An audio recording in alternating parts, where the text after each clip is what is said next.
Hello everyone, this is Nilofar Neha Khan and welcome to our YouTube channel Shikshalaya. तो आज हम बात करेंगे हमारे पॉलिटी के फर्स्ट टॉपिक के बारे में, जिसका नाम है लोकतंत्र क्या, लोकतंत्र क्यों, डेमोक्रेसी व्हाट, डेमोक्रेसी व्हाई। ठीक है, तो ये वाला टॉपिक रहेगा और क्लास हमारी बाइलिंगुअल रहेगी। इसमें आपको इंग्लिश के भी क्वेश्चन आंसर मिलेंगे और हिंदी के भी मिलेंगे। ठीक है, और रही बात कि अंडरस्टैंडिंग की, देखिए ये जो चैप्टर है ना, अगर आपने नोट्स वगैरह भी पढ़े होंगे या बुक भी पढ़ी होगी तो आपको एक चीज़ इसमें समझ आएगी, इसमें ज़्यादा फैक्ट्स नहीं है। ठीक है, तो फैक्ट्स नहीं है तो ऑब्वियस ही बात है इसमें किस तरीके के क्वेश्चन पूछे जा सकते हैं या फिर पूछे जाएंगे, इस तरीके के। ठीक है, तो इस तरीके के क्वेश्चन आप रेडी कीजिए। होप सो आपके लिए ये क्लास यूज़फुल हो और इंशाल्लाह आपके लिए चीज़ें बेहतर मैं प्रोवाइड कर सकूँ। ठीक है, तो सबसे पहला क्वेश्चन है हमारा, विश्व के अधिकतर देशों में कौन सी शासन व्यवस्था कायम होती है? पहला ऑप्शन है राजतंत्र, लोकतंत्र, कबीलाई तंत्र और लास्ट ऑप्शन है हमारा इनमें से कोई नहीं। अब मैं इंग्लिश में बता देती हूँ कि monarchy, democracy, tribal system and none of these. तो आपका मुझे लगता है ऑलमोस्ट बच्चों का यहाँ पर आंसर आ चुका होगा। तो इसका हमारा आंसर है बी, डेमोक्रेसी। ठीक है, तो इसका जो आंसर होगा वो हमारा क्या होगा, डेमोक्रेसी। ठीक है, अब सेकंड क्वेश्चन हमारा है, डेमोक्रेसी किस भाषा शब्द से है? ठीक है, अमेरिकी, जापानी, भारतीय, यूनानी। तो आपको मैंने जो पढ़ाया था, जो हमारे यूट्यूब पे भी क्लास हैं उसमें भी एंड एज जो नोट्स थे उसमें भी मैंने ये चीज़ें बता रखी हैं कि जो हमारा democracy is the word of which language. ठीक है, American, Japanese, Indian and Greek. तो इसका आंसर है हमारा यूनानी। ठीक है, यानी कि ग्रीक लैंग्वेज से है। ठीक है, देखिए डेमोक्रेसी का क्या अर्थ है, मैंने ये भी चीज़ आपको बता रखी हैं जो हमारी यूट्यूब वाली क्लास हैं। अगर आपने वो क्लासेस नहीं देखी हैं तो लास्ट में जब आप ये वीडियो या कह लीजिए लेक्चर ख़त्म हो जाएगा ना, तो आपको प्लेलिस्ट प्लस जो बेस्ट एक वीडियो वगैरह दिखाई देंगी। ठीक है, उनमें से आप वो प्लेलिस्ट ज़रूर देख लीजिएगा, वो आपके लिए काफ़ी यूज़फुल रहेंगी। ठीक है, तो डेमोक्रेसी का क्या अर्थ है? लोगों का शासन, राजा का शासन, नेताओं का शासन, इनमें से कोई नहीं। ठीक है, what is meant by democracy? Rule of the people, kings rule of leaders, none of these. तो इसका जो आंसर है हमारा वो है A, rule of the people, यानी कि लोगों का शासन। ठीक है, अब अगर हम बात करें हमारे फोर्थ क्वेश्चन के बारे में, तो देखिए ये आपका थोड़ा सा फैक्ट्स में है, जो कि एनसीईआरटी जिन भी बच्चों ने पढ़ा होगा उन्हें ये क्वेश्चन डेफिनेटली पता होगा। तो पाकिस्तान में जनरल परवेज मुशर्रफ ने लोकतांत्रिक सरकार का तख्ता पलट कब किया था? तो इसका क्या है, 1995 में, 1997 में, 1919 में या फिर 2001 में। ठीक है, When did the General Pervez Musharraf overthrow the democratic government in the Pakistan? तो इसका आंसर हमारा क्या है? तो इसका आंसर है सी, यानी कि 1919 में ये तख्ता पलट हुआ था। ठीक है, चीन की संसद का क्या नाम है? तो चीन की संसद का क्या नाम है? पहला है पार्लियामेंट, दूसरा है ड्यूमा, तीसरा है राष्ट्रीय जन संवाद, चौथा है कांग्रेस। तो अगर आपने फर्स्ट चैप्टर एनसीईआरटी से पढ़ा है ना, तो आपको ये चीज़ें पता चल गई होंगी। What is the name of the parliament of China? ठीक है, तो इसका आंसर है नेशनल मैस डायलॉग। ठीक है, ये यहाँ पर मिसप्रिंट हुआ है। ठीक है, यहाँ पर नेशनल पीपल्स डायलॉग। ठीक है, ये है राष्ट्रीय जन संवाद, जो हमारा ऑप्शन है सी। ठीक है, यहाँ पर मिसप्रिंट हुआ है, तो आप लोग थोड़ा सा, वो कई बार ऐसा होता है ना कि जब हम ट्रांसलेट करते हैं ना चीज़ों को तो वो मिसप्रिंट हो जाती हैं, तो थोड़ा सा एडजस्ट कर लीजिएगा। एक आध क्वेश्चन में आपको अगर ऐसी चीज़ें मिल जाती हैं तो। चीन की संसद हेतु नियमित रूप से कितने वर्ष में चुनाव होता है? चीन की संसद हेतु नियमित रूप से कितने वर्षों में चुनाव होता है? तो होप सो इसका आंसर आप में से किसी का भी गलत नहीं जाएगा। तो पहला है ऑप्शन 4 साल, दूसरा है 5 साल, 6 साल और 10 साल। ठीक है। In how many years are election held regularly for the parliament of China, ठीक है। इसका जो आंसर है हमारा ये है बी 5 ईयर्स, ठीक है। मॉस्को स्वतंत्र कब हुआ था? देखिए ये जो क्वेश्चंस मैंने आपको, ये जो क्वेश्चन है ये आपके एनसीईआरटी के बीच के क्वेश्चन है, क्योंकि ये इस टाइप के है ना, बीच बीच में से फैक्ट दे रखे हैं, तो ये इस टाइप के हैं, ठीक है। तो मॉस्को कब स्वतंत्र हुआ था? When did the Moscow become independent? तो इसका आंसर हमारा है, इसका क्वेश्चन ऑप्शंस हैं आपके पास 1901 में, 1925 में, 1930 में, 1941 में। तो इसका आंसर है 1930, यानी कि CAD 1930 में ये आपका हुआ था। मॉस्को में कितने वर्ष के बाद राष्ट्रपति का चुनाव होता है? मॉस्को में कितने वर्ष के बाद राष्ट्रपति का चुनाव होता है? ऑप्शन ए 4 साल, ऑप्शन बी 5 साल, ऑप्शन सी 6 साल, ऑप्शन डी 8 साल, 10 साल, ठीक है। After how many years the president is elected in Mexico, ठीक है। तो इसका आंसर है हमारा सी 6 ईयर्स, ठीक है। क्या है? सी 6 ईयर्स के लिए इसका इलेक्शन होता है, ठीक है। भारत में वोटर बनने के लिए न्यूनतम आयु कितनी होनी चाहिए? ये तो ऑलमोस्ट बच्चों का सही रहेगा, ठीक है। मैं इंग्लिश वाला बता देती हूँ। What is the minimum age required to become a voter in India? तो ये है हमारा 18 वर्ष, ठीक है। आंसर इसका है बी 18 वर्ष। अफ्रीकी देश जिम्बाब्वे में अल्पसंख्यक गोरों यानी कि अंग्रेजों के शासन से कब आज़ादी प्राप्त हुई? ये कहाँ की बात कर रहे हैं? जिम्बाब्वे की बात कर रहे हैं, और इसका जिक्र है ना आपके एनसीईआरटी में ज़रूर हुआ है। तो मैं इसलिए आप लोगों से कहती हूँ कि एनसीईआरटी बहुत इंपॉर्टेंट रोल प्ले करती हैं, ठीक है। ऑप्शंस मैं बता देती हूँ, पहले इंग्लिश वाला बता देती हूँ।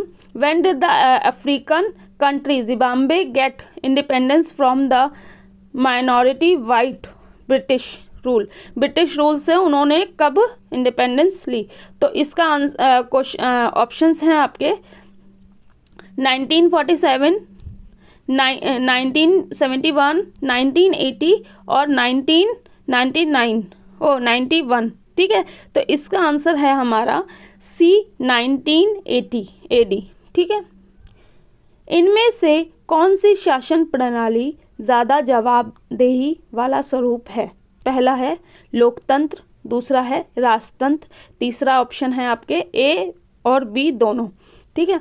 मैं आपको इंग्लिश में बता देती हूँ। Which one of the following is the most accountable from the government? तो ये हमारा है democracy, monarchy and both of them. तो इसका आंसर है हमारा ए डेमोक्रेसी, ठीक है। लोकतंत्र की परिभाषा जनता के लिए, जनता के द्वारा शासन ही लोकतंत्र कहलाता है। ये तो ऐसी मतलब कह लीजिए ऐसी एक परिभाषा है जो कि 6th क्लास के बच्चे को भी है ना रटी हुई होती है, क्योंकि ये जो डेफिनेशन है 6th क्लास से शुरू हो जाती है। तो ऑब्वियस सी बात है, इसका आंसर मैं क्या ही दूं आप लोगों को। इसका आंसर है इब्राहिम लिंकन, ठीक है। अब इन सब ऑप्शंस पे क्या ही जाएंगे, देखिए आप अपना टाइम ज़रूर बचाइए, ठीक है। अब हमारा 13 क्वेश्चन है। इनमें से किस देश में वर्ष 2015 तक महिलाओं को वोट देने का अधिकार प्राप्त नहीं था? हाँ, ये क्वेश्चन आपका ना एनसीईआरटी में मतलब एक बॉक्स टाइप में है, उसमें दे रखा है, तो इसका ज़रूर आंसर बताइए। तो मैं बता देती हूँ, इंग्लिश में बता देती हूँ। क्वेश्चन क्या है? In which of these countries women did not have the right to vote till the year of 2015? पहला ऑप्शन पाकिस्तान, दूसरा नेपाल, तीसरा सऊदी अरेबिया और चौथा है हमारा अमेरिका। तो आपने अगर ये सारी चीज़ें देख ली होंगी ना, पाकिस्तान, नेपाल, इन सब में, तो यहाँ पर आंसर है हमारा सऊदी अरेबिया में 2015 तक जो औरतों को वोट डालने का अधिकार नहीं था, यानी कि अपना जो कहते हैं ना एक शासन में भागीदारी नहीं थी उनकी 2015 तक।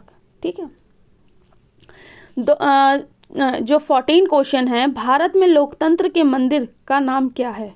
ठीक है, यानी कि यहाँ पर ये पूछ रहे हैं कि लोकतंत्र को जो सबसे इम्पोर्टेंट या कह लीजिए लोकतंत्र का जो सबसे इम्पोर्टेंट रोल होता है ना, वो कहाँ पर निभाया जाता है या फिर कहाँ पर इसका।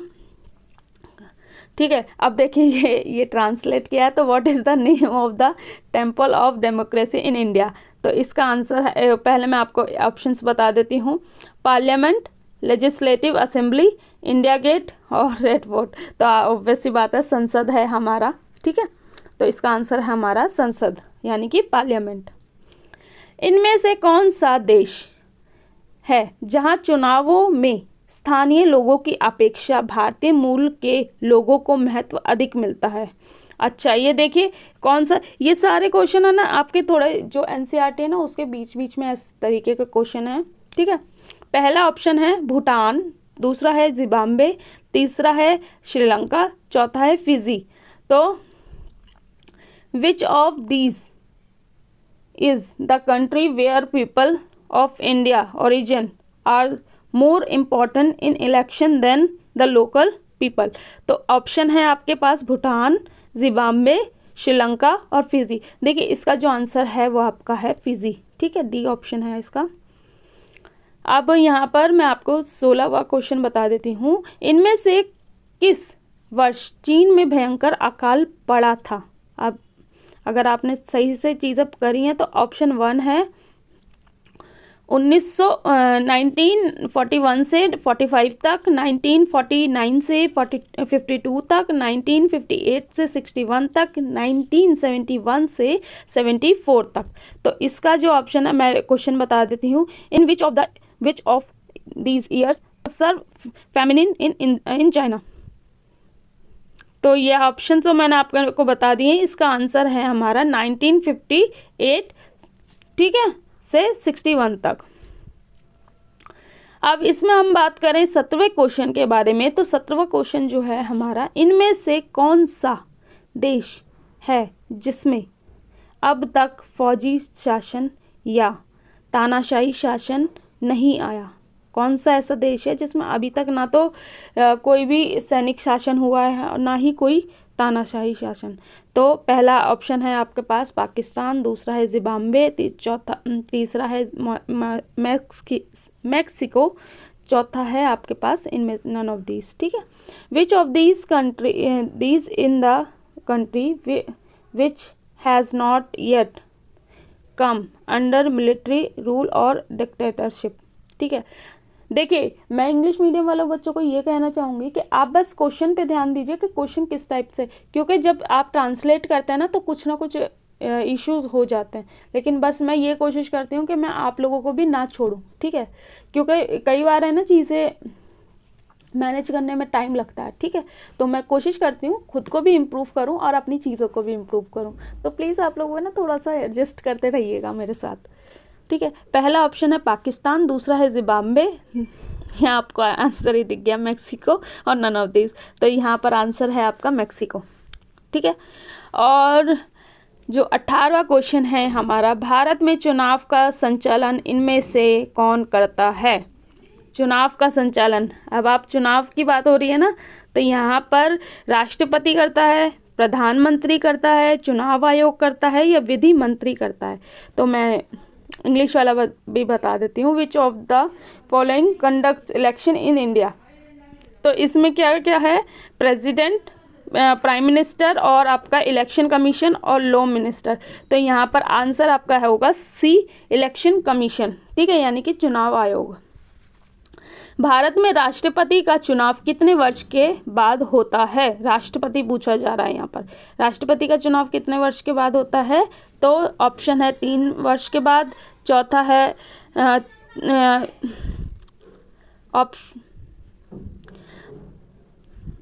भारत में राष्ट्रपति का चुनाव कितने वर्ष के बाद होता है।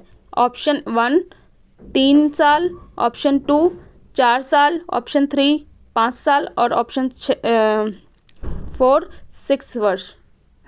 6 साल, सॉरी। ठीक है। After how many years the election of the president is held in India. देखिए ऑप्शन मैंने आपको बता दिए हैं, तो ऑब्वियस सी बात है इसका आंसर तो ऑलमोस्ट बच्चों को पता ही होगा। तो ऑप्शन हमारा है सी, 5 ईयर्स। ठीक है। ये क्वेश्चन बहुत पूछा जाता है, ईवीएम का फुल फॉर्म क्या है। ठीक है। Electronic wax machine, electronic voting machine, electronic voting machine और इलेक्ट्रॉनिक व्हीकल मशीन। तो यहाँ पर जो आपका देखो ईवीएम का फुल फॉर्म है, तो इसका जो आंसर है वो आपका है इलेक्ट्रॉनिक वोटिंग मशीन। ठीक है। तो यहाँ पर ये वीडियो हमारी ख़त्म होती है। वीडियो मैंने कोशिश की है कि कुछ अच्छा प्रोवाइड कर दूँ आप लोगों को। ठीक है। और मैं ऐसे ही कोशिश करती रहूँगी इकोनॉमिक्स और ज्योग्राफी के भी क्वेश्चन आपके लिए ले आऊँ, लेकिन अभी फ़िलहाल है ना मैं वन लाइनर पे भी ज़्यादा फोकस कर रही हूँ, ताकि आपको है ना एक वीडियो में, ताकि आप अगर सोते टाइम भी अगर उसे सुन लोगे तो आपके लिए एक वो बेनिफिशियल काम आएगा। ठीक है। और बाकी मैं कोशिश करती हूँ बहुत अच्छी चीज़ें आपको प्रोवाइड करने की, लेकिन अगर कुछ रह जाता है, कुछ भी छूट जाता है या फिर मेरे से कोई मिस्टेक हो जाती है, तो प्लीज़ आप लोगों से रिक्वेस्ट है कि आप लोग थोड़ा सा मेरे साथ एडजस्ट कर लीजिए, क्योंकि चीज़ें मैं आपसे ही सीख रही हूँ। ठीक है। और जैसे जैसे आपकी चीज़ें होती जाती हैं मुझे भी सेटिस्फेक्शन मिलता रहता है कि हाँ मैंने ये चीज़ कंप्लीट कर ली। ठीक है। और वीडियो अच्छा लगा हो, इन्फॉर्मेटिव लगा हो, तो please please please like and share कीजिए और उन बच्चों तक ज़रूर पहुँचाइए जो बच्चे बेचारे परेशान हैं चीज़ों की वजह से। और थैंक यू फॉर